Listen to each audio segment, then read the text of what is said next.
Momennya.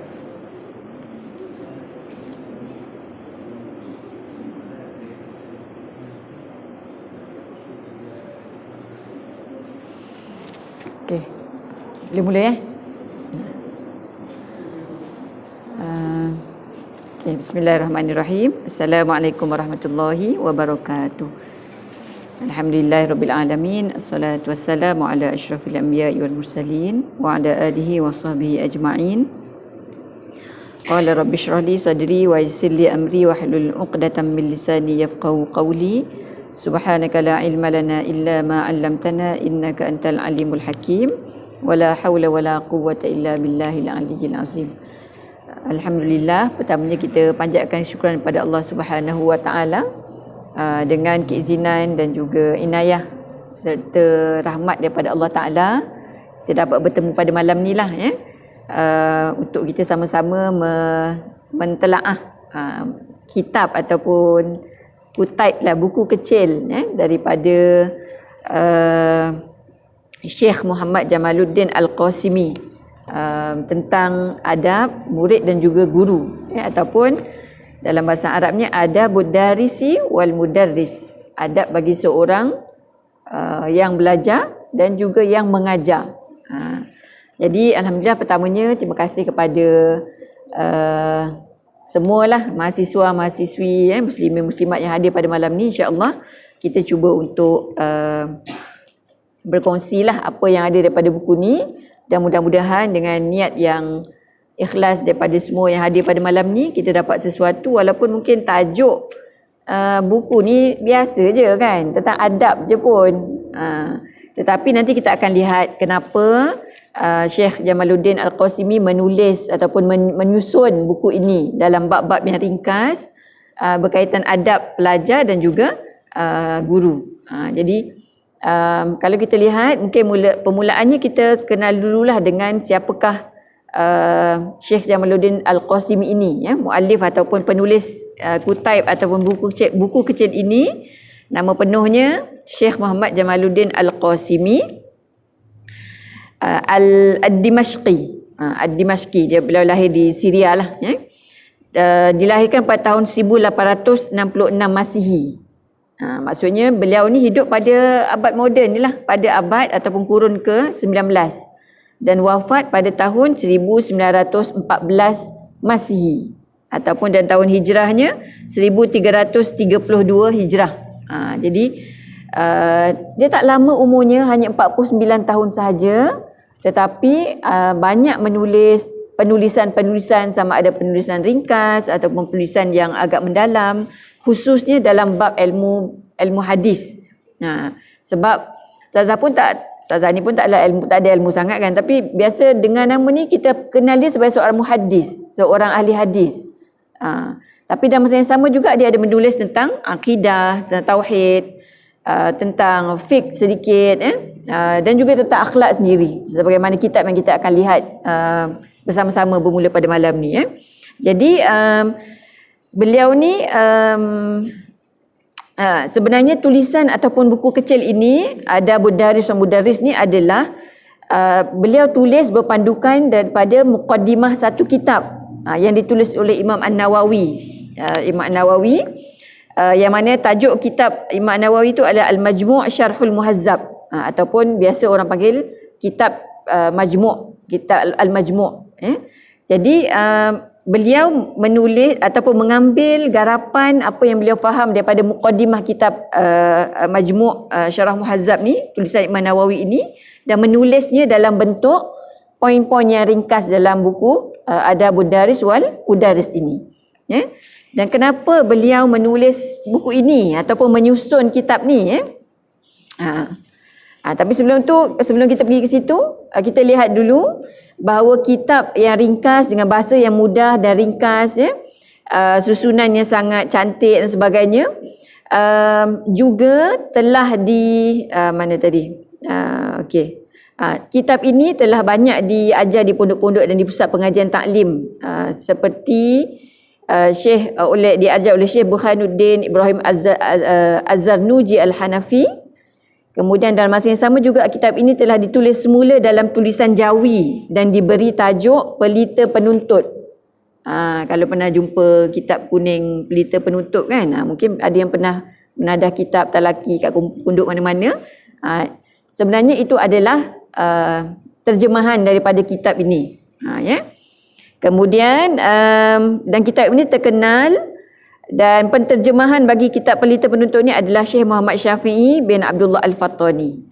Syekh Syafi'i Al-Fattani. Salah seorang daripada ulama Asia Tenggara kita lah, ulama Melayu. Kemudian dan seterusnya lah dalam mukadimah kitab ni yang ditulis oleh Dr. Abdul Basit Abdul Rahman lah, dia bagi dia punya pengantar tentang kitab ni, tentang buku ini. Beliau mengatakan bahawa kitab ini juga dibaca di majlis-majlis ilmu di majlis-majlis ilmu di Madinah. Contohnya dibaca oleh Syekh As-Sa'di. Tafsir As-Sa'di tu, Syekh As-Sa'di tu dia pernah membaca kitab ini kepada para penuntut ilmunya dekat majlis-majlis ilmu kat Madinah sanalah. Jadi maksudnya kitab ni bukan satu kitab yang asing berkaitan dengan adab dan juga akhlak murid dan guru, tetapi banyak dijadikan rujukan untuk disampaikan isinya, walaupun dia hanya satu topik yang ringkas, topik yang biasa-biasa berakhlak kan. Topik ni biasa je, kita tak belajar pun. Kalau kita guna sense kita tu, kita boleh tahulah. Tapi masalahnya zaman sekarang ni kita jarang guna sense kita. Bukan sense deria 5 ni, sense hati tu. Jiwa kita tu kita jarang guna. Jadi bab adab ni dia dah menjadi kekurangan.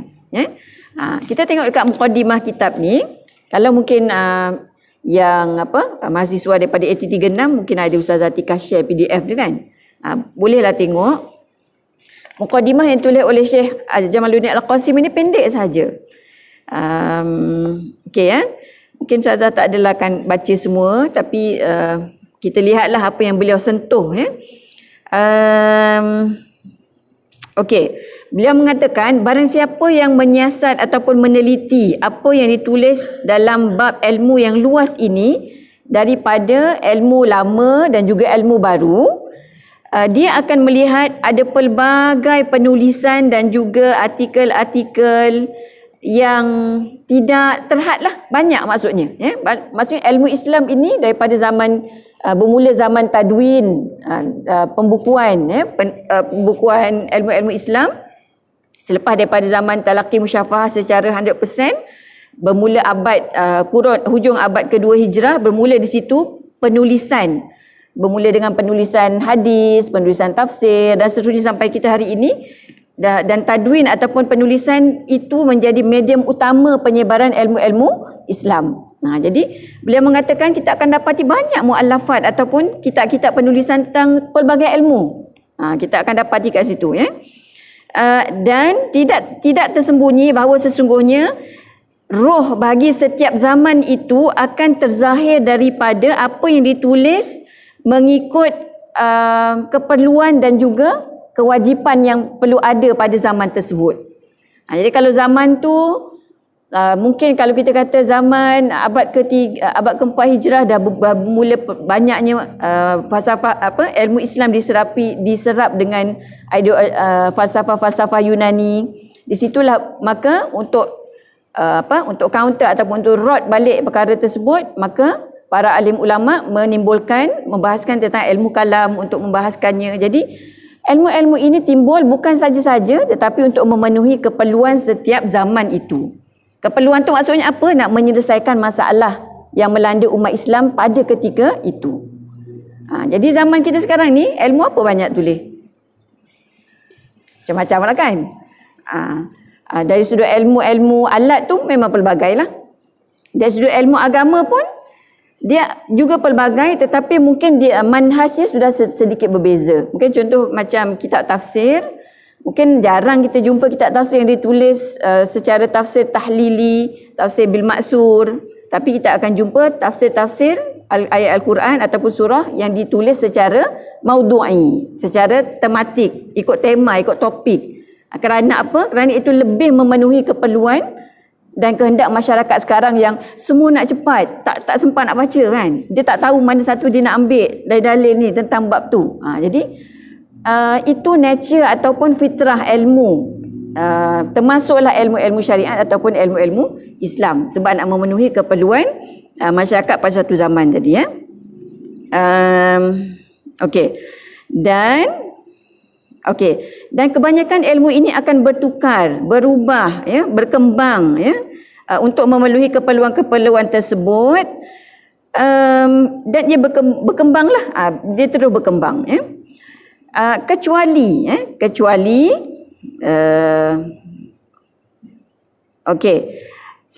kecuali sesungguhnya apa yang walaupun ilmu itu berkembang, bagi ayat yang senanglah ya. Walaupun ilmu itu sentiasa berkembang, ilmu syariat berkembang, tetapi ada kita melihat bahawa ada satu perkara yang penting yang tidak berubah, iaitu apa dia? Ilmu tentang adab, ataupun ilmu tentang akhlak. Kalau ilmu macam mana pun berkembang, banyak macam mana sekalipun, ledakan ilmu baru, revolusi industri dan sebagainya, hebat macam mana pun ilmu itu berkembang, ada satu ilmu yang dia tidak boleh tidak, dia perlu ada, iaitu ilmu tentang adab. Itu dalam fakrah ataupun perenggan ni lah ya. Kerana ummah tidak akan menerima ataupun mendapat ilmu yang baik kecuali dengan ilmu, dan tiada ilmu itu mampu disampaikan kecuali dengan baiknya pelajar dan baiknya yang mengajar.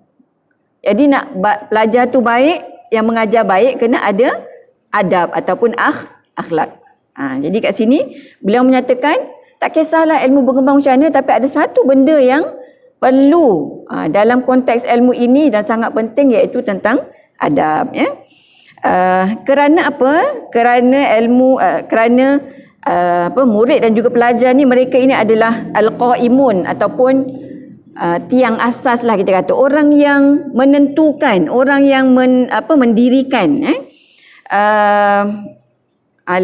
atas pembentukan kemahiran, pembentukan buah fikiran, dan mereka ini jugalah yang al-haduna ila siratil haq. Mereka ini jugalah yang memandu kepada jalan yang benar, dan juga menunjukkan kepada neraca keadilan dan juga kebenaran. Jadi kalau mungkin orang tu banyak ilmu sekalipun, PhD double triple, apa lagi kalau 4 kali tu kan, siapa tak tahu kan, tapi akhlak tak ada. Akhlak tak ada maksudnya hebat sangatlah, rasa diri sendiri tu tak pernah nak melihat kekurangan diri, maka tak ada nilai ilmu yang ada pada diri dia. Sebab itu adab ni sangatlah penting. Dan oleh kerana itulah beliau menyatakan pada khulasah dia, pada perenggan yang terakhir tu, pada mukadimah kitab kecil ni, dia kata wa qad ra'aitu min ahsani ma jumi'a fi maqasid hadzal bahsil jalil, dan aku melihat di antara tulisan ataupun karangan yang paling baik yang mengumpulkan maksud ini tu, maksud berkaitan dengan adab dan akhlak ini, adalah apa yang dinyatakan oleh Imam An-Nawawi, yakni Muhyiddin An-Nawawi, salah seorang daripada imam ilmu riwayah dan dirayah yang masyhur, dalam mukadimah kitabnya iaitu Syarhul Muhazzab.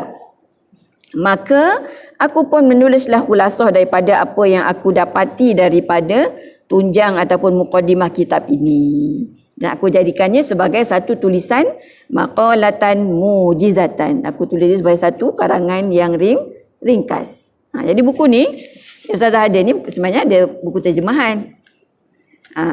Kalau yang pure tu PDF tu lah. Kalau nak beli pun boleh juga, ni murah je ni, RM15 je. Boleh cari kat Shopee. Yang ni terbitan IKS, Ikon Syabab. Tapi dalam ni dia letak dua-dua lah. Dia letak matan dalam bahasa Arab dia, dan juga letak terjemahannya. Dan diterjemahkan oleh Atiqullah Mursyid. Okey. Baik ya. Jadi mungkin jelas mukadimah tentang kenapa beliau menulis kitab ini, menulis dan juga menyusun kitab ini ya. Dan apa sumber yang beliau ambil daripada penulisan ni ya, iaitu diambil daripada apa yang beliau faham daripada mukadimah kitab Asy-Syarhul Muhazzab oleh Imam An-Nawawi. Okey. Baik. Jadi kita lihat pada Bab 1 lah kot. Tak tahulah dalam buku PDF tu bab berapa, ada bab ke? Ahkamu darsil ulumi syar'iyyah. Dia tak mula terus dengan adab, tapi mula dengan hukum-hukum mempelajari ilmu-ilmu syariat. Ahkamu darsil ulumi syar'iyyah, ya. Okey. Beliau mengatakan anwa'ul ulumi syar'iyyati la tu'ad. Jenis-jenis ilmu syariat ni tak terbilang, banyak. Kalau kita mungkin secara umum kita boleh katalah ilmu syariat ni berkaitan akidah, ibadah, muamalah, akhlak, apa lagi? Siasah, apa lagi? Jinayah dan sebagainya. Itu yang besar-besar.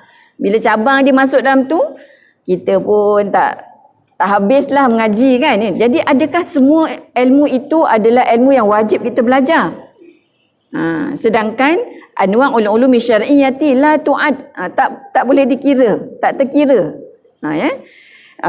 Jadi beliau mengatakan wa fi ahkamiha salah satu aqsam, dan tentang hukum mempelajari ilmu syariah ni ada 3 bahagian. Al-qismul awal fardul aini. Bahagian pertama adalah ilmu yang bersifat fardu ain. Fardu ain maksudnya wajib. Okey. Minha beliau kata wa yuqalu lahu ad-daruri. Dan dikatakan juga ilmu fardu ain ini sebagai ilmu ad-daruri, ilmu yang apa? Yang sangat-sangat penting. Tanpanya hancur manusia ni. Bukan hancur badannya. Hancurlah fikrah dia, hancur jasad dia pun hancur, tak ada apa-apa makna, tak ada apa-apa nilai. Jadi mungkin sama juga jasad dia tu dengan makhluk-makhluk yang lain yang melata, haiwan dan sebagainya. Ya. Jadi fardu ain dan dikatakan ini sebagai ilmu ad-daruri. Wa huwa darsul mukallaf ma tasihun bihi aqidatuhu wa tujzi'u ma'ahu ibadatuhu. Dan ianya adalah pelajaran yang diperlukan oleh seorang yang mukallaf, seorang yang menanggung tanggungjawab, yang dipertanggungjawabkan, yang ada tanggungjawab, yang tahu membezakan antara yang betul dan salah, yang mumayyiz lah. Ya? Bukan sekat mumayyiz, tapi dia juga sudah mukallaf kerana dia sudah mencapai umur yang baligh. Yang dengan ilmu-ilmu fardu ain ini mensahihkan akidahnya. Ya? Dan juga menyebabkan ibadahnya mendapat balasan. Ya, wa tujzi'u ma'ahu ibadatuhu. Jadi maksudnya ilmu fardu ain ni yang pertama ilmu tentang akidah. Allah tu siapa? Rukun iman yang 6 tu lah sebagai basicnya. Allah tu siapa? Malaikat tu apa? Quran, kitab-kitab tu apa? Rasul tu siapa? Hari kiamat tu apa? Qada qadar tu apa? Basic tentang akidah yang semua orang Islam yang mukallaf wajib tahu. Wajib tahu. Dia bukan kena tahu detail, tak. Wajib tahu secara umumnya tentang perkara tersebut. Ya. Okey. Watan fadzu. Allah, ustazah ni dah rabun dekat ni tak nampak. Okey, ya. Okey. Watan fadzu uquduhu wa muamalatuh. Dan juga yang menyebabkan pelaksanaan akad dan juga muamalat kehidupannya seharian. Jadi ilmu-ilmu tentang bab jual beli. Kalau barang tu harga RM10, lepas tu dia ikut suka dia je, dia bayar. Ikut suka aku lah nak bayar RM8. Sah juga ni, aku bagi juga duit. Kan? Itu orang tak ada ilmu. Ya. Maksudnya tu ilmu yang menyebabkan akad jual beli dia ataupun akad yang lain lah dalam muamalah harian itu berlaku dengan secara sah mengikut syariat. Ya.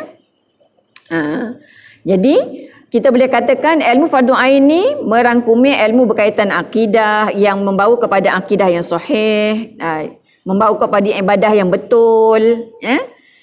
Dan juga yang mampu membawa dia untuk melaksanakan akad-akad dan juga muamalah sehariannya dengan betul. Jadi kita boleh kata ilmu apa tu? Akidah, ilmu fiqh, ibadah lah kan. Fiqh ibadah yang basic tu lah. Kalau macam yang kita belajar fiqh ibadah subjek 8035, 8036 tu kan. Apa dalam tu? Ingat lagi tak? Amir Fauzan tak ingat lah tu. Kan yang dalam tu lah. Sama tak ingat lah. Sebab Ustaz tak ajar.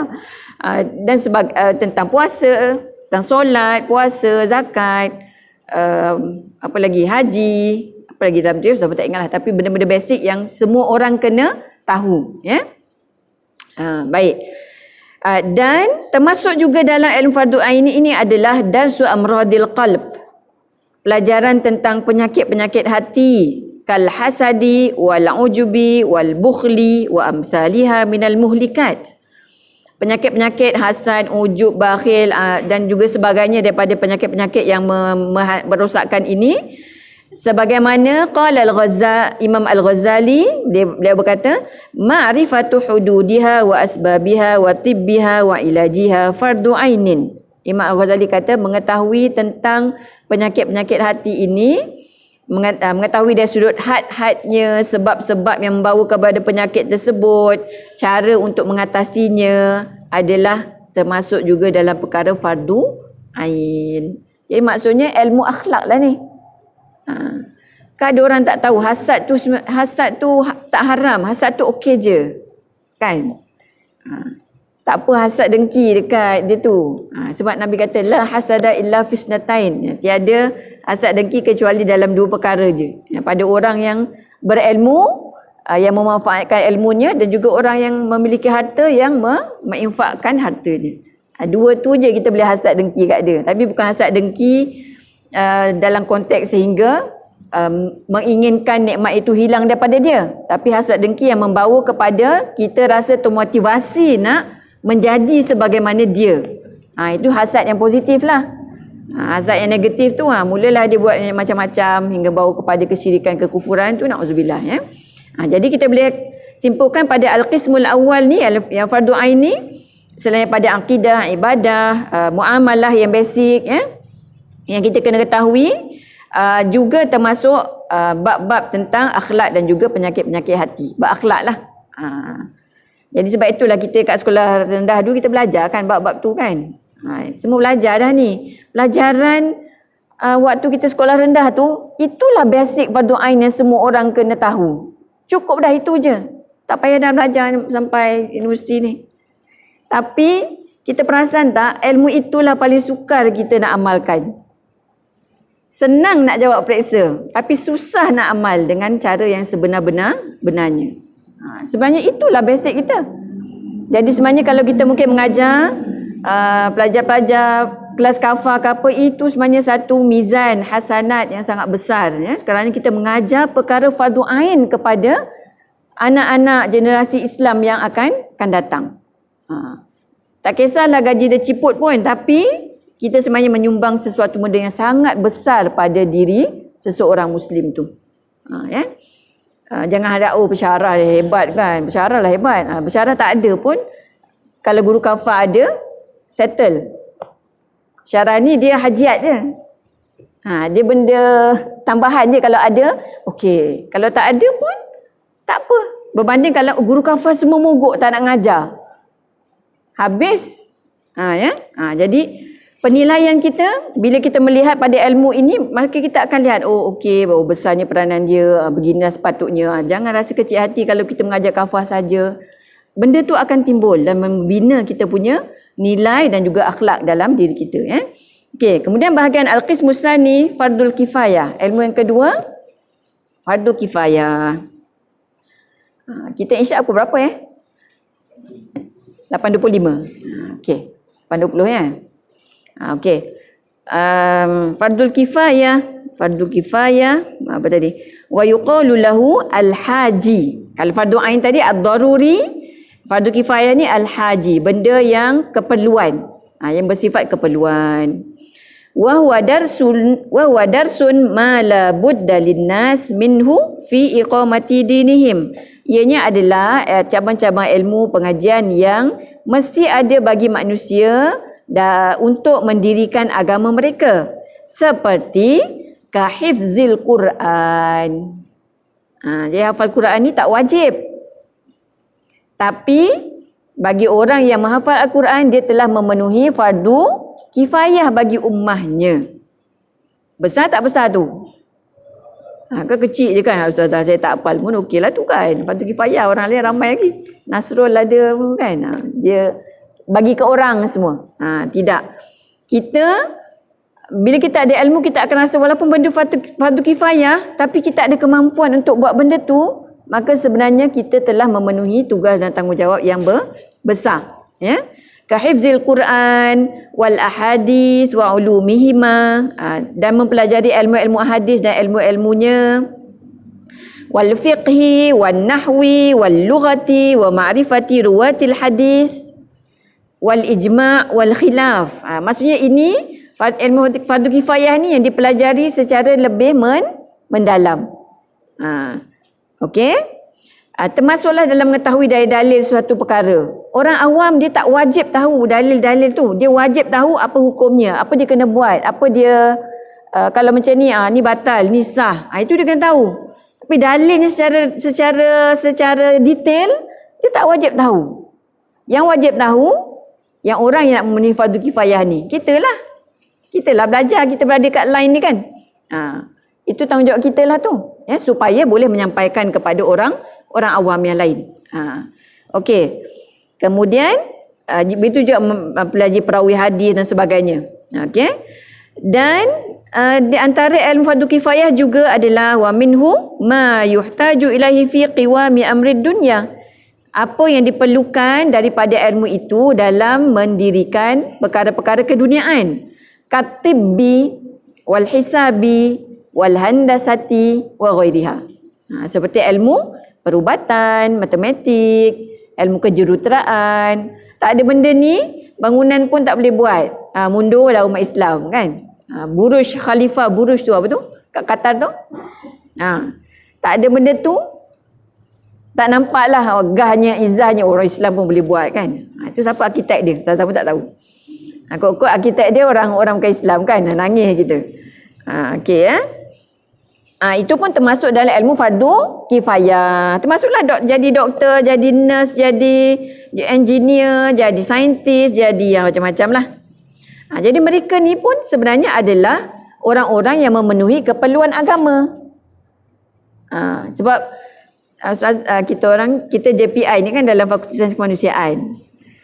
Syarah-syarah lain dia suka kalau mungkin masyarakat fakulti kata kita ni alhamdulillah kita ni ada JPI, ada orang-orang beriman di kalangan kita kan.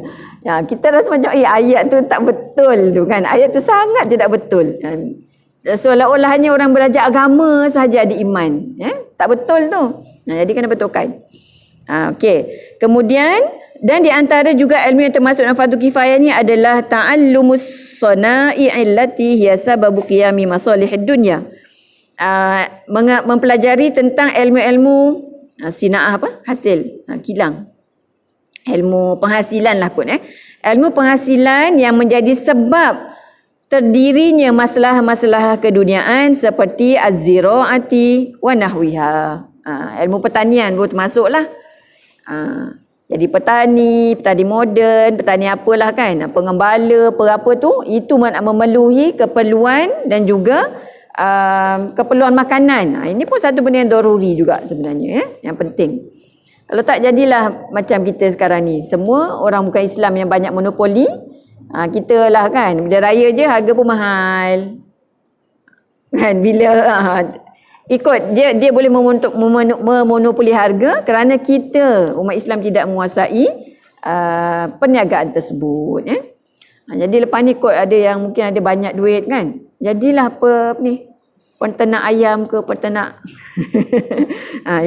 penting tu, betul penting jadi jangan rasa alah tak ada kerja, tapi bapak dia ada banyak kandang kambing apa kan, jagalah kandang kambing tu. Biar sampai maju, berkembang. Orang-orang pengembala kambing, jual kambing, kerja busuk-busuk ni, gaji lebih banyak daripada jadi pensyarah ni. Tak payah jadi pensyarah. Okey. Kemudian bahagian ketiga. Tadi yang kedua fardu kifayah. Yang ketiga, an-naflu. Iaitu ilmu-ilmu yang bersifat sunat. Okey, wa yuqalu lahu at-tahsini, dan dikatakan bahagian ataupun hukum ilmu yang bahagian ketiga ni sebagai ilmu tahsini ataupun perkara tahsiniyat. Al-umurut tahsiniyat, perkara-perkara yang bersifat complementary. Kalau dia tak ada pun tak apa, tapi kalau dia ada lagi cantik.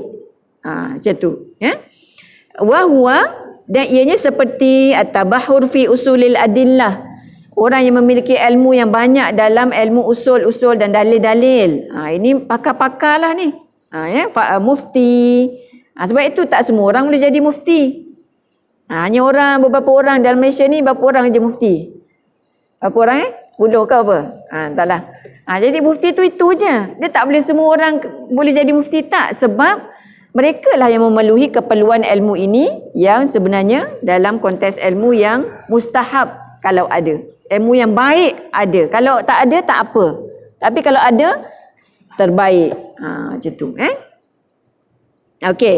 Wal im'ani fi ma wara al-qadri allazi yahsulu bi fardu kifayah. Dan ilmu-ilmu apa juga yang lebih mendalam, yang melebihi daripada keperluan manusia dalam konteks fardu kifayah tadi. So ini pakar-pakar lah ni. Sebab itu dalam apa juga ilmu, dia mungkin macam ilmu perubatan, dia doktor biasa kan, HO biasa yang baru grad. Kemudian dia naik sikit MO dia, medical officer. Kemudian naik sikit pakar.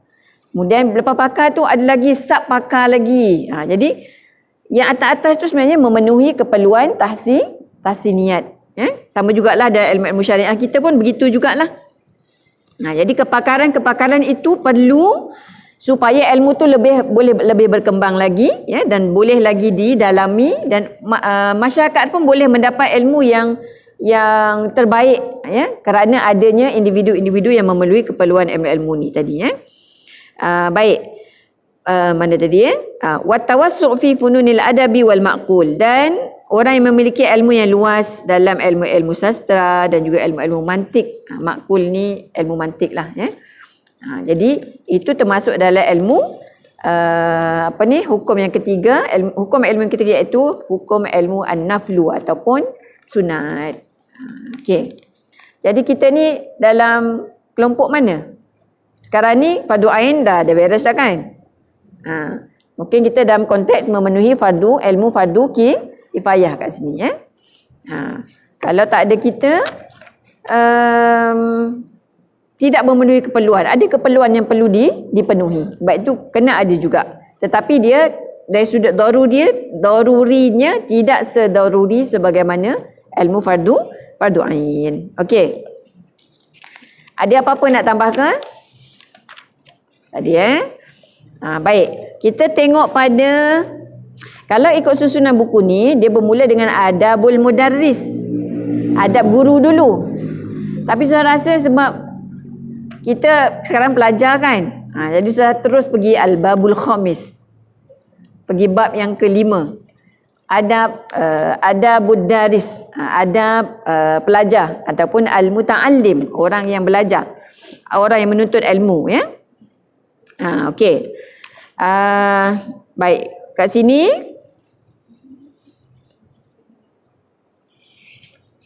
okey. Jumpa, ya. Kalau kat buku tu kau jumpalah. Okey. Dinyatakan oleh Syekh Jamaluddin Al-Qasimi, dia kata amma adabuhu fi nafsih. Faka adabil mudarris. Adapun adab bagi seorang pelajar, bagi dirinya sendiri, adab untuk dirinya sendiri adalah seperti adab guru yang telah kami jelaskan sebelum ini. Jadi kena tengok pada bahagian ataupun bab kedua tu. Ya, iaitu al-qismul awal adabuhu fi nafsi. Adabnya terhadap dirinya sendiri. Ini sama ada dia guru, sama ada dia pelajar, ini perkara yang wajib ada pada diri dia sendiri, ya. Baik. Jadi wazalika fi umur, dan adab terhadap diri sendiri ni ada beberapa perkara. Okey, yang pertama ayyaqsida bi ta'limihi wajhal haqqi subhanahu wa ta'ala. Iaitu yang pertama adalah ia bermaksud dengan belajar dengan pengajaran itu, ya, untuk mendapatkan kebenaran kerana Allah Ta'ala, la tawassulan ila gharadin dunyawiyyin, dan bukannya berhasrat untuk membawa kepada tujuan keduniaan. kamalin au syuhratin au takthiril mukhtalifina ilaih. Seperti nakkan nampak hebat lah, kamal kan, nampak hebat, nampak sempurna, ataupun untuk kemasyhuran, syuhrah, ataupun untuk nak banyak supaya boleh berbeza pendapat dengan orang lain. Kan aku ni nak mendalami ilmu Quran ni supaya orang boleh tahu aku ni tahu ilmu yang detail-detail tu. Kan? So, dia punya niat dia. Ataupun sebagainya, sebagaimana niat para salaful ummah. Para ulama salaf daripada Rasulullah sendirilah kan. Kemudian para sahabat, para tabi'in, tabi'ut tabi'in. Mereka ni kelompok kelompok ahli salaf ni. Ahli salaf ni kalau kita tengok pada pendapat yang ramai mengatakan mereka ni siapa? Adalah mereka yang hidup pada kurun 300 Hijrah dan ke bawah. Jadi kita berpegang pada itulah. Jadi maksudnya mungkin sampai pada tabi'ut tabi'in secara umum lah. Mungkin kalau detail tu dia akan varies lah, ikutlah kes kan. Tapi secara umumnya kita anggap generasi salaf ni adalah daripada golongan tabi'ut tabi'in dan ke bawah. Tapi ada juga yang kata tabi'ut tabi'in. Boleh juga masuk lah kan. Sebab kalau tabi'ut tabi'in tu macam Imam Al-Ghazali, Imam Bukhari, itu termasuklah dalam kategori tu ya. Okey. Jadi yang pertama niat tu. Niat kerana wajhul haq, untuk kebenaran kerana Allah Taala. Ikhlaslah tu. Imam Syafi'i berkata, qala Syafi'i rahimahullah wadittu annal khalqa ta'allamu hadzal ilmi ala alla yunsaba ilayya harfun minhu. Masya-Allah ni ya. Ni orang yang sangat rendah diri, tawaduk ni Imam Syafi'i. Dia kata, aku sangat suka bila mana al-khalqa ataupun bila mana orang-orang lah ya yang mereka belajar, mereka mempelajari ilmu ini daripada dia lah maksudnya ya, supaya ia tidak menisbahkan ilmu itu satu huruf pun kepada aku. Ni niatnya ikhlas betul tu kan. Kita ni kadang-kadang mudah-mudahan budak-budak ni ingatlah aku yang ajar dia. Kan? Kita ada niat macam tu kan. Bagus juga kalau dia ingat aku ni pernah ajar dia orang dulu kan, ulum Quran, usul tafsir kan. Tak ingat tak hidak kan. Jadi ikhlas ni ikhlas betul-betul ni. Ya, ulama salaf ni menunjukkan pada kita ikhlas dia sampai dia terkeluar macam tu. Aku sangat suka kalau tak ada orang pun menisbahkan ilmu yang dia dapat tu kepada aku. Walaupun dia tu memanglah belajar talaki depan Imam Asy-Syafi'i sendiri.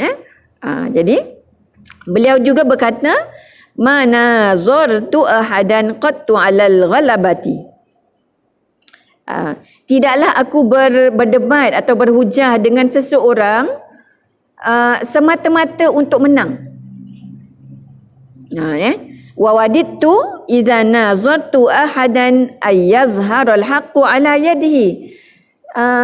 Tetapi aku suka apabila aku berhujah dengan seseorang, akhirnya akan menzahirkan kebenaran itu daripada tangannya sendiri. Tangan orang yang dia berhujah tu, bukan dari tangan dia, daripada tangan orang yang dia berhujah tu. Jadi maksudnya tujuan dia mengajar bukan supaya diingati bahawa dia pernah mengajar kepada anak muridnya, dan tujuan dia bermunazarah ataupun berhujah juga dengan orang lain bukan supaya hak itu datang daripada dia, tapi datang sendiri daripada orang yang dia berhujah tu. Masya-Allah ya. Kita susah ni jawab, susah kita nak dapat, susah nak sampai ni tahap ni ya. Sangat susah ni. Tapi inilah motivasi dan semangat kita bila tengok apa salafus soleh punya perbuatan, nilai mereka yang sangat tinggi ya. Jadi sekurang-kurangnya kita tak mampu nak sampai kipas tu pun dapat sampai telefon ni pun jadilah kan. Jauh sangat tu itulah sebenarnya tujuan kita mengambil ibrah daripada apa yang ditunjukkan oleh para salafus soleh ni. Itu sebenarnya tujuan dia. Okey, kemudian yang kedua ada pada diri ada buhu fi nafsih ni yang kedua, ayatakhallaqa bil mahasinil lati warada syari' biha wa hasna 'alaiha. Tujuan dia adab daripada diri sendiri adalah untuk dia berakhlak dengan kebaikan-kebaikan yang terbit daripada syarak yang dia pelajari itu, dan dia menggalakkan orang lain ke arahnya, ke arah syara' ataupun beramal dengan ilmu syariat tadi, ya. Wal khilalil hamidah, dan juga supaya orang boleh ada pemikiran yang suci, yang terpuji. Wasyiyamil murdiyah allati arsyada ilaiha, dan juga petunjuk-petunjuk yang diredai, yang mana didapati daripada ilmu yang disampaikan tu, ya. Kal hilmi was sabri, ya, seperti sifat al hilmu, lemah lembut, sabar, as-sakha wal jud, seorang yang berkualiti, wa talaqatil wajhi min ghairi khurujin ila haddil khala'ah, dan juga muka yang sentiasa berlaku manis, wa mulazamatil wara', sentiasa bersifat wara', wal waqar, sentiasa memelihara dirinya, wa tawadu' wa tanazzuf fil badani wal labisah, dan sentiasa berlaku bersih pada badan dan juga pakaiannya. Jadi ini unsur-unsur yang dia pada dirinya sendiri, dia sentiasa untuk berakhlak dengan kebaikan-kebaikan yang dia pelajari itu. Merangkumi perkara tadi itulah. Dari sudut perkara dalaman sehinggalah kepada perkara-perkara luaran. Iaitu adab kita sebagai seorang pelajar dan juga sebagai seorang yang mengajar terhadap diri kita sendiri. Tak adalah, oh dia ni ustaz, tak apalah selekeh kan. Oh dia ni ustaz, tak apa lambat pun. Kan dia ada banyak tu, dia punya tanggungjawab lain tu kan. Dia nak suruh orang bersunuzon je dengan dia. Tak boleh tu. Kan? Dia ni ada deadline tapi tak hantar-hantar. Tak apalah kot, mungkin dia banyak kot nak pergi syarahan sana sini kan, tak sempat buat. Tak boleh. Bila kita kelas ni tak apalah kan, bersyarah je tahu kan. Tapi bila kita di alam kerja nanti, kita ni sebenarnya seolah-olah kana khuluqul Quran, kata Rasulullah tu kan. Sebenarnya orang menganggap kita begitu. Orang nak melihat kita, ustaz ni, ustazah ni, ini Quran ni. Quran bergerak ni. Dia punya anggapan dia terhadap kita, dia nak begitu. Jadi bila keluar terbit je benda tak elok daripada kita, habislah. Dia bukan setakat peribadi kita je yang kurang. Habis semua. Tentang Islam dan syariat semua menjadi teruk hanya kerana kita yang membawa title pelajar agama ataupun ustazah ni, ya. Zaman sekarang begitulah jadinya. Nak jadi ustazah tu senang. Kan? Senang kan nak jadi ustazah? Kita mengajar je kat kelas kafah, jadilah ustaz kan? Betul tak? Orang panggil, budak-budak panggil dia gitu ustaz. Kalau kat Malaysia lah. Tapi sebenarnya itu satu penghargaan, ya, satu kedudukan yang tinggi yang kita perlu sentiasa sedar. Dan sebab itu pada ustazah lah, ya, kita ni walaupun kita tak apalah, kita grad pendidikan Islam ke pendidikan tahfiz qiraat, mungkin keluar nanti tak jadi pun ustaz ke ustazah kan, tapi kita jadilah apa-apa benda lain pun yang tak ada kaitan. Tapi dalam jiwa kita tu perlu ada sentiasa aku ni ustaz, aku ni ustazah. Dalam erti kata yang sebenar lah. Bukan erti kata mengajar kerja tak. Maksudnya kita perlu sentiasa melihat pada diri kita bahawa diri kita ni perlu menunjukkan sesuatu yang paling baik sesuai dengan pakaian kita sebagai seorang ataupun gelaran kita sebagai seorang ustaz, sebagai seorang ustazah. Jadi pegang tu gelaran tu sampai mati. Kan ada orang tak nak ustazah, saya tak suka jadi ustazah ni kan.